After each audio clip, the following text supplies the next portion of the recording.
Doncs, primer de tot, moltes gràcies per poder tenir un moment per poder parlar amb nosaltres i respondre les nostres preguntes.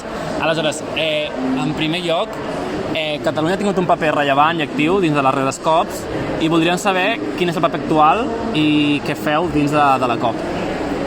Bé, doncs, de fet, Catalunya com a regió, de fet, treballa moltíssim amb totes les regions que són presents aquí a la COP. És a dir, bàsicament els dies que hem estat per aquí, a nivell polític, el que hem fet és reunir-nos amb moltes regions com nosaltres, de diferents zones, la zona mediterrània o de la resta d'Europa o fins i tot d'altres continents, bàsicament per fer una transferència de coneixements, per fer un intercanvi d'experiències i també per intentar fer projectes en comú en un futur. Per tant, des de projectes on col·laboraríem al mateix nivell o bé projectes on realment faríem una aportació, per exemple, en països que tenen, ahir ho vèiem, problemes de salinització de l'aigua. Per tant, en aquest sentit, com a subestat, nosaltres no estem mai presents a les negociacions, però sí que és veritat que tenim un tracte fluid, doncs, en aquest cas amb el Ministeri i bé, sempre se'ns escolta les nostres opinions. També és veritat que estem amb dues organitzacions, tant Under 2 Coalition com Regions 4, que són organitzacions que sempre fem unes prèvies a la COP per intentar fer un intercanvi de necessitats o de visions que nosaltres tenim de quins han de ser els acords que estaria bé que s'arribessin a la COP i a partir d'aquí aquestes organitzacions també influeixen en les negociacions o en les decisions. Però directament com a Catalunya no participem en les negociacions. No sé, Iñaki, si vols afegir. Sí, portem anys venint i per complementar el que diu la secretària, compartim i aprenem. Compartim les experiències i els errors, perquè no tot ho hem fet bé, i llavors es tracta de compartir amb la resta el que creiem que hem fet bé, el que creiem que hem d'aprendre i la resta de regions fem el mateix i és més enriquidor. Perfecte, moltes gràcies. Aleshores, l'any 2009 es va definir el Pla d'Energia i Canvi Climàtic 2012-2020 per a la reducció d'emissions. En ell es proposava unes mesures molt concretes, que eren la reducció d'un 20% de les emissions de gasos d'efecte hivernacle respecte als nivells de 1990, en temes d'eficiència energètica, la reducció del 20% del consum d'energia primària i incrementar l'ús de les energies renovables fins a un 20%. Aleshores, som al 2022, s'han pogut aconseguir aquests objectius? Bé, jo començaré amb una visió general, després l'Iñaki us ho pot concretar amb dades. És a dir, ara mateix a Catalunya, en mitigació, crec que tenim 3 reptes molt importants.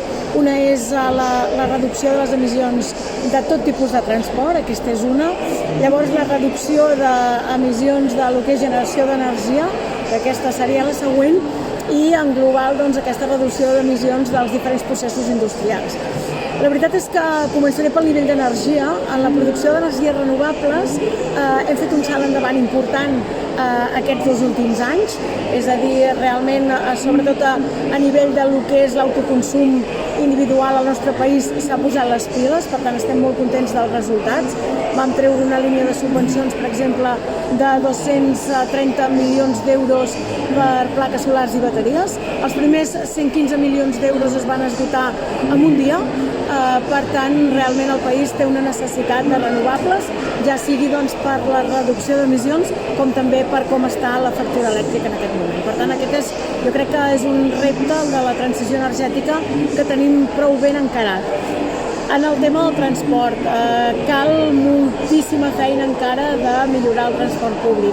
És a dir, sí que és cert que s'està intentant fer aquesta electrificació de tots tipus de transport o fins i tot treballar amb autobusos amb bioetanol o autobusos amb hidrogen, però realment cal millorar molt l'eficiència del transport públic del nostre país, perquè si bé és cert que hem d'electrificar els vehicles de Catalunya, no podrem fer una relació amb vehicle de consum, en aquest cas de benzina o dièsel, amb vehicle elèctric. Haurem de mirar que si les llars tenen 2 o 3 vehicles, haurem de reduir la quantitat de vehicles.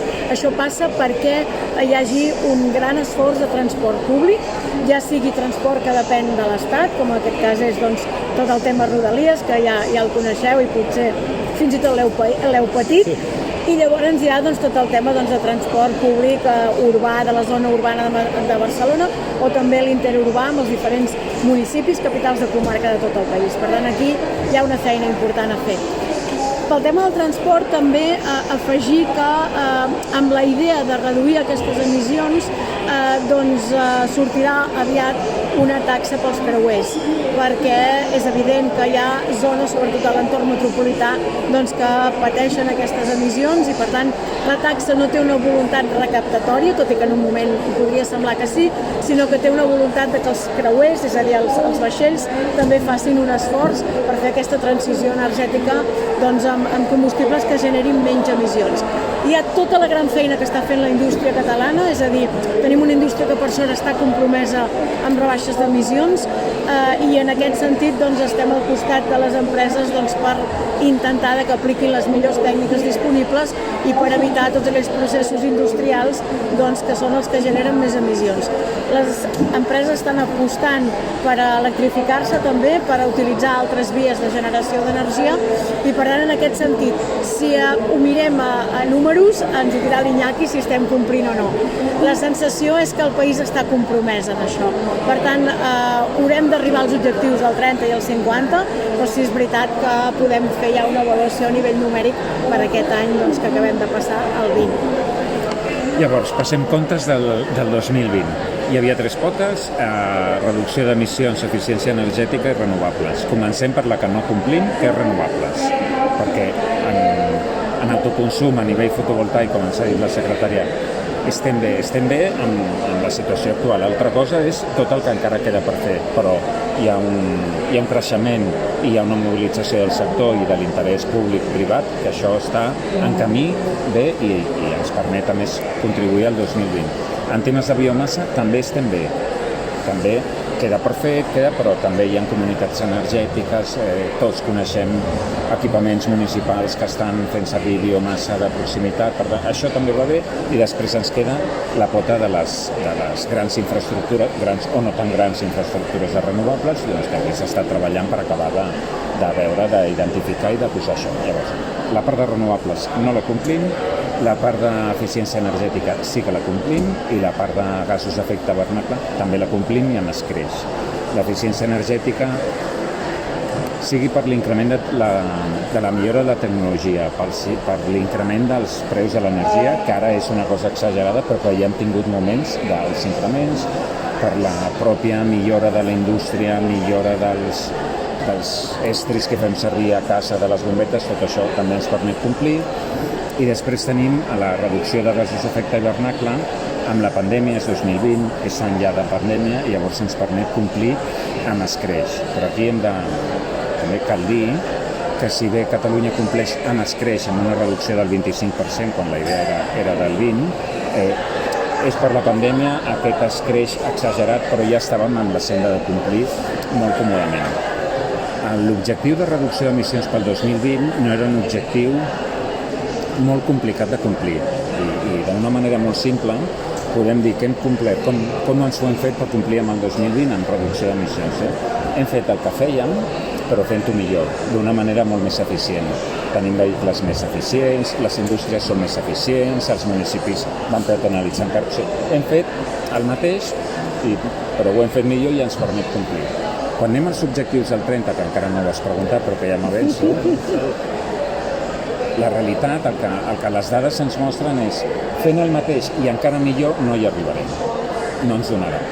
Fins ara hem arribat al 20 fent-ho millor, perfecte. Cal projectes transformadors, cal aquest tipus d'idees que ens plantejava la secretària a nivell de mobilitat, podríem parlar també a nivell de residus. Cal repensar coses, perquè l'objectiu del 2030, que ens ve d'Europa, i que és necessari, i aquí ho veiem, és tan ambiciós que fent les mateixes coses millor ja no ens donarà. Agafant just el que comentàveu ara, de que la situació és bona i el camí que hem agafat fins ara era bo en el tema de reducció d'emissions i eficiència, no tant en les renovables, però que és bo igualment, quines penseu que són aquestes principals traves que fan que ara mateix amb l'acció que estem fent no sigui el camí que desitgem i quines haurien de sobrepassar aquestes traves, els problemes que tenim, que hauríem de canviar per arribar als objectius que ens plantegem pel 2050-2025? A veure, hi ha una primera, diguem-li, trava, que és una cosa que estem intentant millorar, que és l'eficiència de l'administració.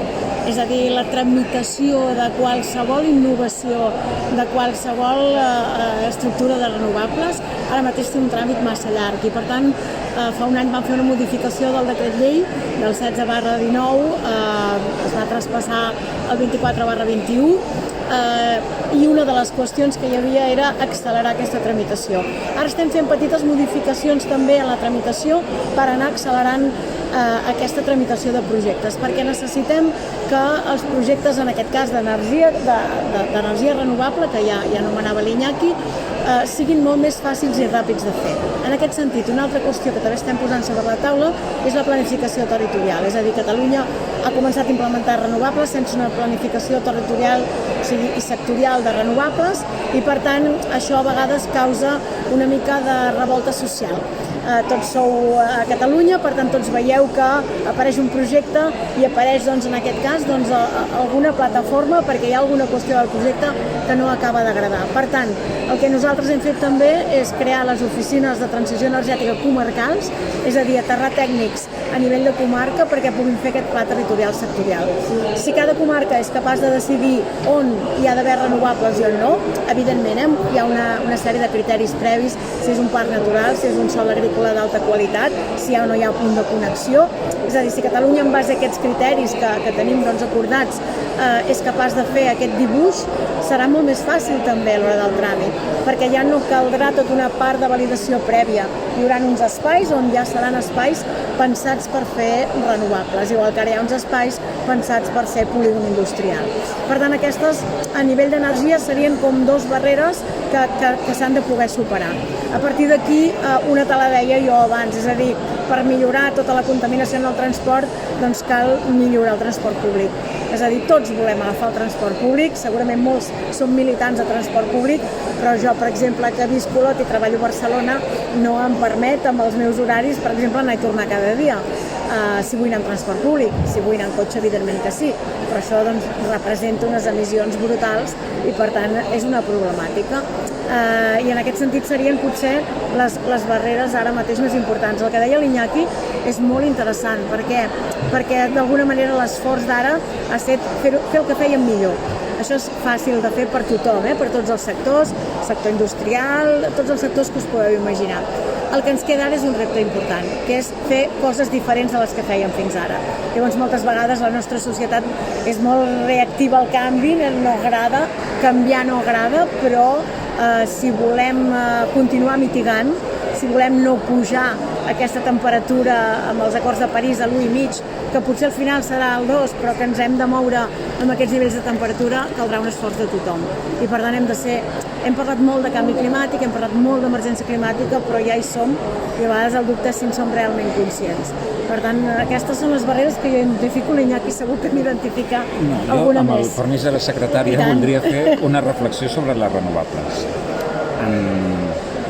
En l'economia del fòssil amb la que vivim o hem viscut a Catalunya, quan nosaltres un metre cúbic de gas natural, un litre de gasolina és igual, nosaltres veiem l'impacte de la combustió d'allò, la contaminació. Perfecte. El que no veiem, perquè com no la tenim a prop, la sabem però no la tenim en ment, és tots els impactes que venen previs de l'extracció, de la transformació, del transport. Quan passem a les renovables, llavors ja ens quedem tots els impactes nosaltres, que és, en aquest cas, ocupació del territori. Llavors aquí és quan surten la gent, perquè estem canviant les coses de fet. Llavors, la problemàtica que tenim a Catalunya és producte de que abans hi ha una part de les externalitats que diem els economistes, dels impactes previs aigües amunt, que no teníem, generàvem però no teníem, com era a Qatar o a Argèlia o no sé què, no les patíem. Ara ens quedem tanquem el cicle energètic i ens ho quedem. I clar, i això genera problemes a Catalunya i genera problemes amb els indrets europeus, com s'està veient i la Comissió Europea ja ho veu. I bé, és un element més de complexitat a gestionar. Però dels fòssils a les renovables, a vegades hi ha certs debats raonable, té sentit doncs, que ocupen territori, el paisatge, sí, però siguem conscients que abans Aigües Amunt també generava un impacte, però que com no el veig no me n'ocupo, no? Ara sí, ara ens hem d'ocupar de tot. Nosaltres a vegades quan la població parla del paisatge també expliquem sempre que el paisatge igual canviarà sí o sí, i ho hem pogut veure aquest any. Aquest estiu hem vist boscos de color groc que no els havíem vist mai, perquè la sequera, doncs, per exemple, que estem patint, això doncs, feia anys que no la vèiem i per tant l'increment de temperatura, per tant el paisatge ens canviarà. El que hem de decidir és si volem canviar-lo, doncs en aquest cas amb renovables i intentar mitigar al màxim, o si realment ens quedem mirant i el paisatge canviarà igualment. I l'altre tema que impacta, tot i ser una energia descarbonitzada, és el tema nuclear. És a dir, fins ara nosaltres no ens preguntàvem d'on venia l'energia, obríem l'interruptor de casa, però el senyor que té la nuclear a davant de casa seu sí que veu cada dia aquella nuclear. Per tant, cal equilibri territorial, cal ser molt solidaris i cal entendre, tal com deia l'Iñaki, que fins ara els impactes generats per les diferents fonts d'energia, tant doncs, la del petroli, la derivada del petroli, com la nuclear, d'alguna manera quedaven molt reduïdes en un territori que teníem a casa mateix o bé quedaven en un territori doncs, ja d'un altre país. Però en aquesta manera de generar-nos energia, que és les renovables, nosaltres d'alguna manera internalitzem també aquells efectes que potser no són del tot positius, com pot ser un canvi de paisatge. I per tant, aquestes barreres les hem d'anar treballant i socialment les hem d'anar acceptant. Molt bé, doncs jo crec que més o menys hem cobert tot el que necessitàvem i moltes gràcies per totes les respostes i el temps, de veritat. Gràcies a vosaltres. Les preguntes interessants. No, a vosaltres també no, home. Gràcies. Moltes gràcies.